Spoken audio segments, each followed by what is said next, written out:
별일 아닌 것들로 별일이 되었던 어느 밤. 민경이 쓰고 그림. 출판사 자화상. 오늘 소개해드릴 책은 민경이 님이 쓰신 별일 아닌 것들로 별일이 되었던 어느 밤이란 책에 대해서 소개해드리려고 합니다. 타인을 이해해주는 사람은 생각보다 만나기 어렵다. 심지어 내가 고백하는 얘기를 가만히 들어주는 사람을 만나는 건 더더욱 어렵다. 민경희 작가는 글을 쓰고 그림을 그려 자기의 말을 하지만 마치 내 말에 귀를 기울여 주는 것 같다. 내 얘기를 들어주는 그녀의 책을 가만히 읽어본다. 책을 다 읽고 그녀가 나에게 건네려 했던 건 흔하디 흔한 위로가 아니었다. 그녀는 여전히 내 마음에 쌓여있는 아직 덜어내지 못한 그게 궁금한 듯 다시 묻는다. 그래서 넌 어때? 책을 다 읽고 덮었지만 이렇게 여운이 남는 경우는 드물다. 나에게 말을 해보라며 재촉하는 책이라니. 민경희 작가의 책은 이렇게 계속 나에게 묻고 있는 것 같다. 그래서 넌 어때? 라고 여전히 내 얘기를 찬찬히 들어줄 준비를 하고. 봉태규 개별적 자아 저자. 네, 오늘 소개해드릴 책 민경희 님께서 이렇게 쓰신 책인데요. 작가님의 머릿말에 대해서 한번 읽어보겠습니다. 대단한 거 하지는 않습니다. 그러나 그림과 글을 쓰고 그린 지 5년이 다 되어갑니다.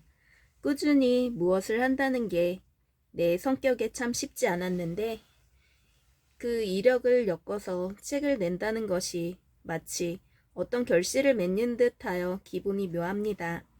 책을 만들어보자 청탁이 온 순간들을 생각해 봅니다. 대단한 거 하는 사람이 아니라 아직은 시기가 이르지 않나 생각도 해보았습니다. 어느 날 지난 일기장을 들춰보았는데 언젠가 제가 이런 글을 적었더군요. 가지고 다닐 수 있는 책 한 권은 만들었으면 좋겠다. 버스 타고 문 열고 책 읽는데 이 순간이 문득 좋아서 여름날이었나 봅니다. 이 두 문장을 읽으며 그 순간을 다시 기억했습니다. 잊고 지낸 지 오래였지만 그 글로 인해 책을 내야겠다는 결심을 했고 좋은 기회를 만나 제가 쓴 글과 그림들을 이렇게 보여드립니다. 대단한 것들을 보여드릴 역량은 아직 아닙니다만 그렇다는 이야기들과 내 세계에서 느낀 것들을 최대한 열심히 써보았습니다. 그동안 원고를 쓰며 다녔던 카페의 수많은 음료들과 문턱이 닳도록 드나들었던 책방들, 생각으로 지새워 밤낮이 바뀐 나날들, 시력이 나빠져 맞춘 안경.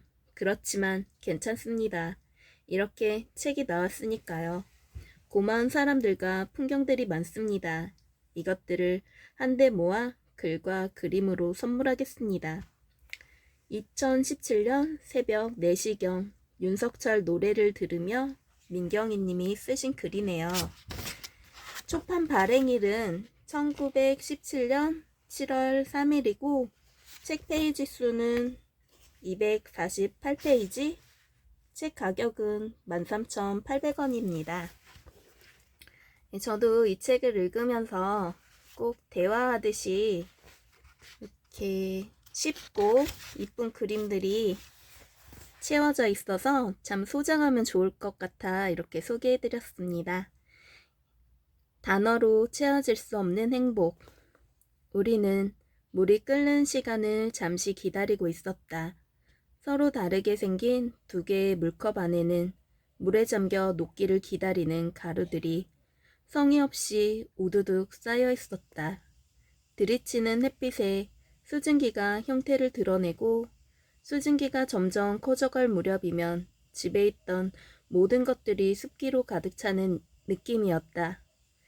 낮은 나에게 그렇게 조용하고 지루한 시선을 안겨주었다. 그렇게 이리저리 옮겨보는 시선을 멈추게 한 건 당신의 눈. 당신은 나를 조용하게 눈여겨보고 있었다. 햇빛은 그 사람의 눈동자를 예쁘게 빛내고 있었다. 갈색막에 둘러싸인 행성 같은 것이 조용히 자전하고 있었다. 뭘 그렇게 빤히 보고 있을까 물어볼까 말까 하다가 말을 안 하면 시선을 거두지 않을 것 같아서 두 손가락으로 딱딱 소리를 내며 물어봤다. 뭘 그렇게 보고 있어? 내 얼굴 오늘 이상해? 그러더니 당신은 눈을 한번 깜빡거리며 반짝 내 눈과 눈맞춤을 하고는 대답을 해준다. 이상하긴. 나 원래 너 잘 보고 있었잖아. 나는 괜히 너스레를 떨어보려 치 라고 이상한 소리를 내버렸는데 새어나오는 미소는 참을 수 없었다. 그래도 혀를 위로 긁으면서 더 커지는 미소를 꾹 참았다. 그때 너의 얼굴에서 어떤 사랑의 감정을 보았다. 넌 그때 아무것도 바랄 것이 없다는 듯한 표정이었고 이상한 유토피아를 여기서 우리 단둘이 만들어내 아마 계속 가만히 있었더라면 큰일을 낼 것 같은 그런 눈빛으로 사랑을 속삭이고 있었다. 나는 항상 부끄럽고 창피했지만 그게 싫지 않았다. 수증기는 불을 꺼달라고 성화를 냈고 오디오에서는 알라피치 제너럴이 미스터리가 흘러나오고 있었다. 언제나 은근히 일상의 배경이 되어준 평범한 노래였지만 그 가사와 멜로디들이 다 우리의 이야기 같았다. 골목. 우리들은 저녁에 자주 만났다. 있는 줄도 몰랐던 할 일들은 자꾸만 쌓여갔고 만나지 못하는 날들이 이어지기도 했으나 그럴 때는 며칠이고 그저 각자의 시간들을 보내기도 했다. 그러다 오랜만에 만나기라도 하면 작정한 사람들처럼 맛있다는 곳을 찾아 나섰다. 누구보다 복스럽게 먹고 치우고선 기분이 좋아져서 별것도 아닌 말에 잘 웃는 우리였다. 아직은 경험보다 감정이 앞서 할 말이 많았다. 어리숙하기도 했고 정말 경험이 충분하지 못한 까닭도 있었는데 그럼에도 우리가 철없는 아이 같지는 않았다. 미래에 대한 이야기와 조그만 한숨들도 늘어갔다. 집으로 향하는 발걸음은 저벅저벅 그렇게 빠르지 않은 템포로 한 발자국씩 땅을 딛는다. 격려와 다정한 언어들이 사라진 시간이다. 그러나 알겠다. 아침과는 다른 차분함이 그 자리를 대신하고 있다. 복잡했던 시간을 뒤로하고 우리의 시간을 곱씹으며 되돌아가는 길이 있다는 것은 언제나 나를 안심시킨다. 안녕하지 않아요. 왜 다들 불행하다고 그래? 그래야 공감대가 생기거든. 행복해 보이면 욕먹어. 안녕히 계시죠? 어떤 말에는 근황에 대한 물음과 동시에 바람이 담겨 있다. 안녕히 계시죠? 라는 말은 그런 묘한 복합성을 잘 보여주는 인사말이다. 안녕히 계시냐는 말을 들으면 아직은 안녕히 있을 수가 없느냐여서 그냥 옅은 미소로 대답을 대신한다. 슬픔이 조용하게 곁을 지키고 있다. 아주 크지는 않으나 잘게 쪼개어진 슬픔들이 주변에 다닥다닥 붙어 지금의 내 안녕을 가로막는다. 며칠 전까지만 해도 행복했던 일들이 있었던 것 같은데 말이다. 어쩌면 이건 삶의 공평함인 걸까?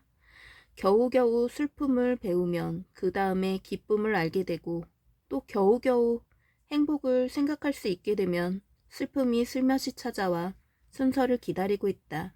그러니 우리가 쉽게 안녕할 수 있을까? 무책임하게 또 시간 탓을 해야 할 지경이다. 시간은 나를 숨겨주니까. 시간이 흘러 나중이라는 그때가 되면 안녕할 수 있을까? 나 또한 그대는 모를 바람과 안녕을 담아 인사를 건네본다. 안녕히 계세요, 부디. 우울합니까? 내가 없는 술자리에서 내 이야기가 나왔다는 소리를 들었다. 나에 대해 어떤 이야기를 했을까? 다른 무엇보다 누군가가 내 이야기를 했다는 것이 참 궁금했다. 그래서 뭐라고 했냐고 물었다. 나와 별로 친하지 않은 친구가 경희는 참 슬퍼 보인다고 말한다고 한다. 뒤이어 친구는 나에게 말한다. 너는 고등학교 때부터 봤지만 활발하긴 하다. 그런데 좀 슬픈 거 감추는 느낌이 있어. 내가 보여? 라고 하니까 보이는 게 아니라 그냥 내가 그렇게 느껴져. 그런데 나는 좀 걱정이 되기도 해. 너의 우울을 사람들이 많이 좋아해 주는 면이 있는데 내가 그 기대에 부응한다고 계속 우울감에 빠져 있는 건 아닐까 싶어서 지금은 자신 있게 말한 건데 나는 이제 내 우울을 감당할 수 있다. 덜어낼 수도 있고 또 더할 수도 있다. 완벽하게 없앨 수는 없지만 파우치처럼 그저 가지고 다니는 것이다.